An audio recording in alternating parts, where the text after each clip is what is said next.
We have a fun project today that is based on upgrading to a helical head on an 8-inch joiner. I made this purchase through Grizzly's website for the Shop Fox W1859. They are very similar in what they make for the Grizzlies line of jointers. So I got the Shop Fox, and of course, it came with the 4-blade setup for the straight knives, and upgrading it to the helical head is something I want to do since I recently did that on my DeWalt planer. So what I had to do is I made some research and found on mywoodcutters.com that since that's where I bought my planer one for, I would go through them. They didn't have anything specific, so they had to send me some measurements on the joiner head because they believed it was the generic 8-inch joiner head and make sure that it matched. So knowing that it did match up, I went ahead and placed the order, and now this is going to be a process of me going through and taking apart a joiner that I had no idea on how to take apart and replacing it. Okay, so here I am accessing the front panels. So before all of this, I had tried every which way to remove the cutter head and replace it before having to actually remove the top off the base. But based on how everything was set up, there just was not any way for me to remove the cutter head without me removing the top base. So what I have going on right here, I'm just removing these cover plates that allow me access to the bolts that are holding on the joiner head to the base. There are 2 on each side that hold it down, and then there's also one removing those bases. I had to access the bolts to be able to free up the joiner head also once I go and lift it out of its place.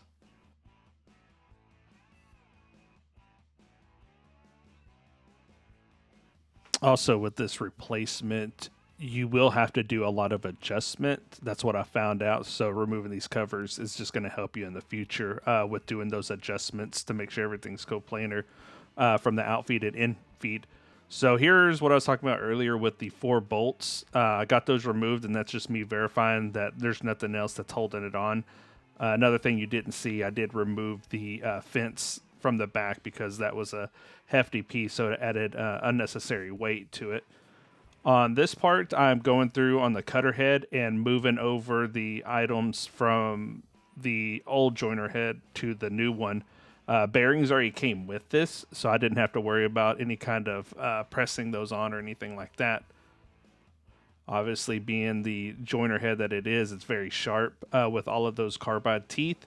So just wore gloves, made sure everything was sitting how it's supposed to, flush with not at an angle or anything like that. One thing I will mention, you see what's sitting on the table is the part that holds the little key to allow the pulley to spin the cutter head.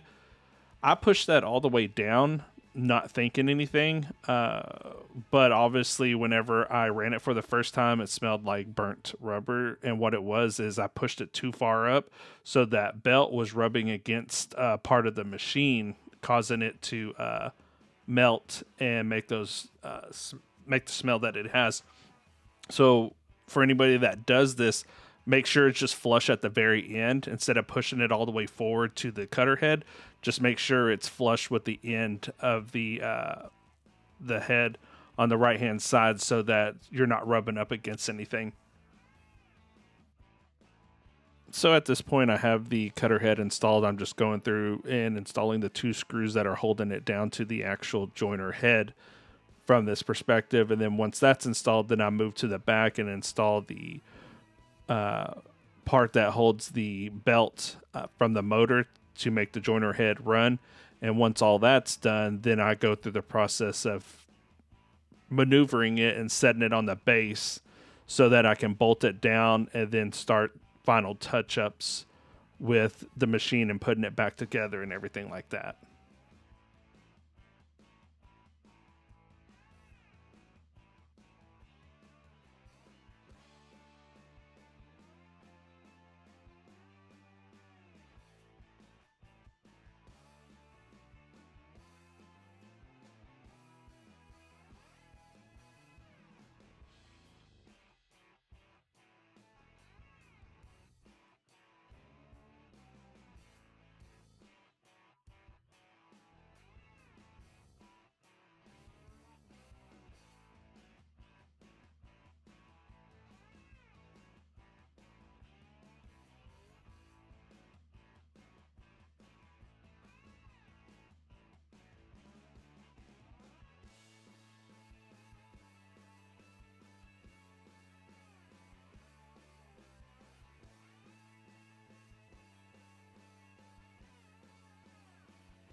Okay, at this point, I'm putting on the final 4 bolts that connect the joiner head to the base, and then I go and add the actual belt, which honestly, it took the longest out of everything, just getting it around the top and bottom of the joiner head.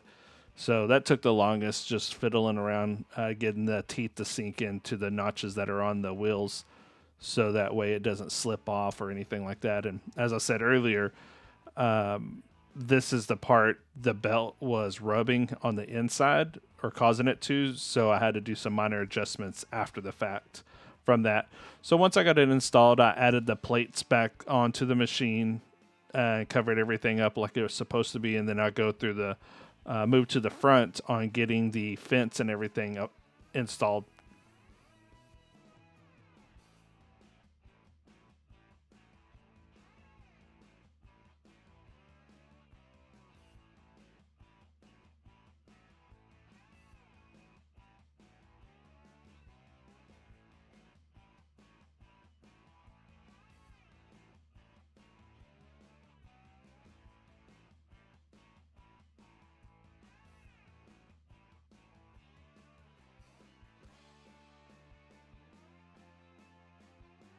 All right, here I am just clamping down to prevent the cutter guard from just swinging back as I install the fence system.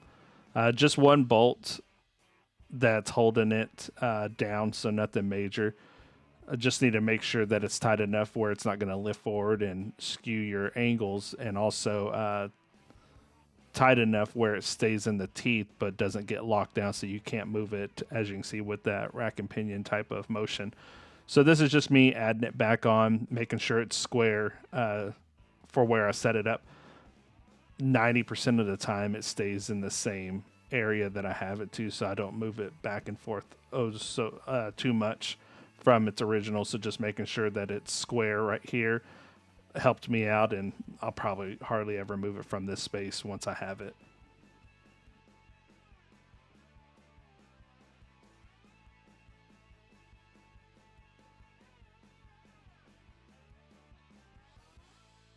All right, before pressing start on the first go around, this is just me making sure nothing's going to hit any of the in-feed or out-feed tables while spinning it, making sure we're good to go. But of course, had to get some wood to test it out, moving it on just to make sure everything's moving, as probably everybody's going to tell you in all the other videos on how quiet it is and how more efficient it is, especially with the dust collector. So it's a great investment, great time. Wasn't as hard as I thought it was. So I hope you all enjoyed, and I hope this helps anybody out in the future. Thanks for watching.